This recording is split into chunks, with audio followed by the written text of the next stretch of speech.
Welcome back. Rayudu alias శ్రీనివాసుల హత్య కేసులో ట్విస్టులు బయటపడుతున్నాయి. అసలు వినుత కోట ఎందుకు రాయుని చంపాల్సి వచ్చింది? సీటు కోసమా లేదా సీక్రెట్ కోసమా? తెర వెనుక ఏం నడుస్తుంది? సో మిగతావన్నీ చర్చించుకుందాం. సో మనతో పాటు లైవ్ లో అందించడానికి కిరణ్, ప్రతినిధి కిరణ్ ఉన్నారు. కిరణ్, ఈ మిస్టరీ వెనకాల ఏముంది? ప్రతి ఒక్కరికి నిజంగానే ఉత్కంఠభరితంగానే అందరూ ఎదురు చూస్తున్నారు. అసలు సీటు కోసమా లేక ఆ సీక్రెట్ కోసం హత్య చేశారు? ఎవరికి తెలియట్లేదు. తెర వెనుక ఏం జరిగిందంటారు?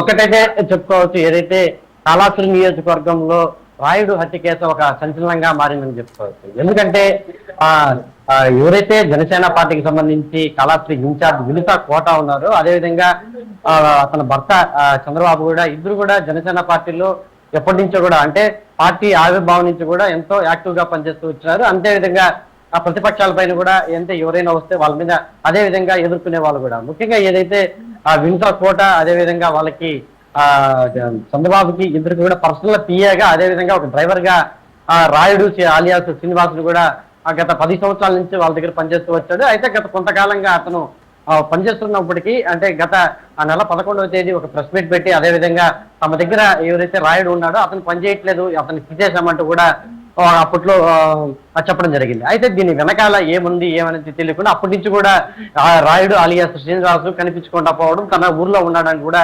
చెప్పుకుంటూ వచ్చారు. అయితే దాని తర్వాత కట్ చేస్తే ఏదైతే అలియాస్ రాయుడు ఒకసారిగా తమిళనాడులోని ఒక నదిలో శవమైతే కనిపించింది. దీంతో మొత్తం రాజకీయం అంతా అడ్డం తిరిగిందని చెప్పుకోవచ్చు. ఎందుకంటే ఒకసారిగా ఎవరైతే హంతకులు అంటే కోట వినుత కావచ్చు, చంద్రబాబు, అదేవిధంగా అనుచరులు ఎవరైతే ఉన్నారో వాళ్ళ 5 మంది కలిపి ఈ హత్యకి పాల్పడినట్టు కూడా తమిళనాడు పోలీసుల విచారణలో అయితే బయటపడింది. ఎట్లంటే ఒకసారిగా ఈ బాడీని, ఎవరైతే శ్రీనివాసు బాడీని ఆంధ్రాలో అంటే చంద్రగిరి, అదేవిధంగా నగిరి హైవే మీద ఉన్న ఈ హైవే మీద అతన్ని హత్య చేసి అనంతరం ఏదైతే తమిళనాడులోని ఒక పొన్నం నదిలో అతన్ని పడేసినట్టు కూడా చెన్నై పోలీసులు, అదేవిధంగా కమిషనర్ కొన్ని ఆధారాలు అయితే సేకరించారు. దానికి మొత్తం మీద చూసుకుంటే ఏదైతే వినుత కోట కావచ్చు, ఆమె అనుచరులు, మరో పక్క వీళ్ళు 5 మంది కూడా ఒక కారులో వచ్చి అదేవిధంగా ఆ మృతదేహాన్ని నదిలో పడేసినట్టు కూడా తమిళనాడు పోలీసులు గుర్తించారు.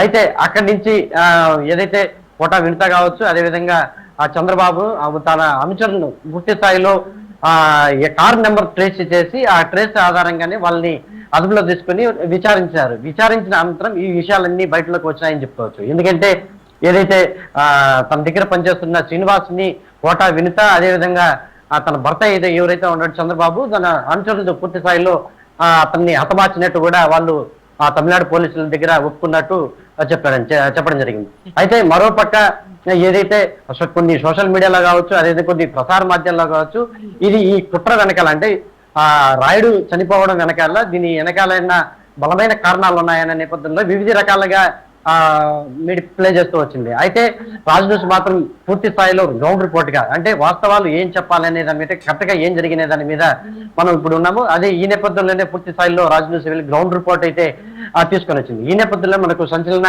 విషయాలు అయితే మనకు బయటకు వచ్చింది.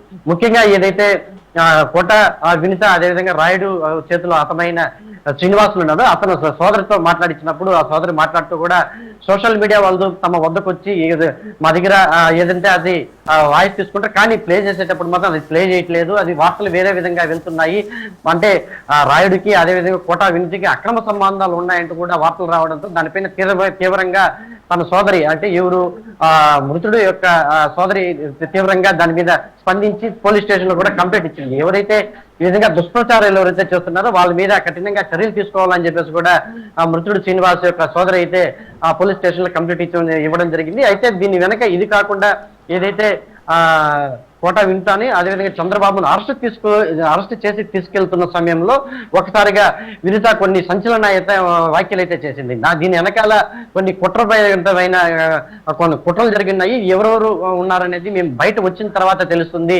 అని చెప్తూ పోలీస్ స్టేషన్తో వెళ్తుంది. అయితే దీన్ని ఎవరున్నారమ్మా అని ఒకసారి అడగడంతో దీని వెనకాల మాజీ అది చంద్రగిరి ఎమ్మెల్యే సుధీర్ రెడ్డి ఉన్నారంటూ కూడా అతను భర్త ఎవరైతే ఆ చంద్రబాబు చెప్పడం విషయం ఒక సంచలనాత్మకంగా రేపిందని చెప్పుకోవచ్చు. ఇది పూర్తి స్థాయిలో ఇట కళాశాల నియోజకవర్గానికి రాష్ట్ర వ్యాప్తంగా కూడా ఇది సంచలనం రేపిందని చెప్పుకోవచ్చు. ఈ వ్యాఖ్యల్లో పూర్తి స్థాయిలో దుమారం లేపినాయని చెప్పుకోవచ్చు. మరోపక్క రాజులు బొజ్జల సుధీర్ రెడ్డితో మాట్లాడితే సత్యపరాయణంగా దేవుడికి ప్రమాణం చేసి చెప్తుంది. దానికి నాకు ఎటువంటి ఈ హత్యకి సంబంధించి దాని వెనకాల కుట్రపూరితకి సంబంధించి ఎటువంటి సమాచారం మాకు సంబంధం లేదని చెప్పేసి కూడా బొజ్జల సుధీర్ రెడ్డి కూడా చెప్పడం జరిగింది. అయితే దీని వెనకాల పూర్తి స్థాయిలో అంటే కళాశాల నియోజకవర్గంలో కొన్ని చెప్పుకుంటున్న అంటే చుట్టుపక్కల వాళ్ళు చెప్పుకుంటున్న వాస్తవాల నేపథ్యంలో కొన్ని మనం విచారిస్తే ఏదైతే కోటా వినిత కావచ్చు, అదేవిధంగా వాళ్ళ దంపతుల మధ్య ఏదైతే బెడ్రూమ్ లకు సంబంధించి ఒక సెల్ ఫోన్ ఏదైతే వాళ్ళ బెడ్ కింద ఉన్నింది, ఆ బెడ్ కింద ఉన్న ఆ సెల్ ఫోన్ లో కొన్ని ఫోటోలు ఉన్నాయి. అవి ఉన్నాయా లేవా అనేది కూడా మనకు పూర్తిగా తెలియదు ఆధారాలు. అక్కడ ఉన్న స్థానికులు అయితే చెప్తున్న వాస్తవాలు మాత్రం మనం చెప్తున్నాము. అయితే ఆ సెల్ ఫోన్ లో ఏమున్నాయి అనేది మాత్రం అది మనకు తెలియదు. అయితే పూర్తి స్థాయిలో దాంట్లో ఏమన్నా ఉండొచ్చు ఏమో అనేసి మాత్రం కొంచెం కథనాలు అయితే వస్తున్నాయి. అయితే ఇవన్నీ కూడా పూర్తి స్థాయిలో ఇది తమిళనాడు పోలీసులు ఇప్పటికే ఈ విచారణ అయితే చేపట్టారు. ఆ విచారణ అనంతరం ఇవన్నీ బయటపడే అవకాశం అయితే కనిపిస్తుంది. ప్రస్తుతం వస్తున్న వార్తలన్నీ కూడా దీన్ని ఇట్లా బొజ్జల సుధీర్ రెడ్డి కావచ్చు, అదేవిధంగా స్థానిక కాళాస్త్రి నియోజకవర్గంలో ఉన్న ప్రజలు కావచ్చు పూర్తి స్థాయిలో కొట్టుపడేస్తున్నారు.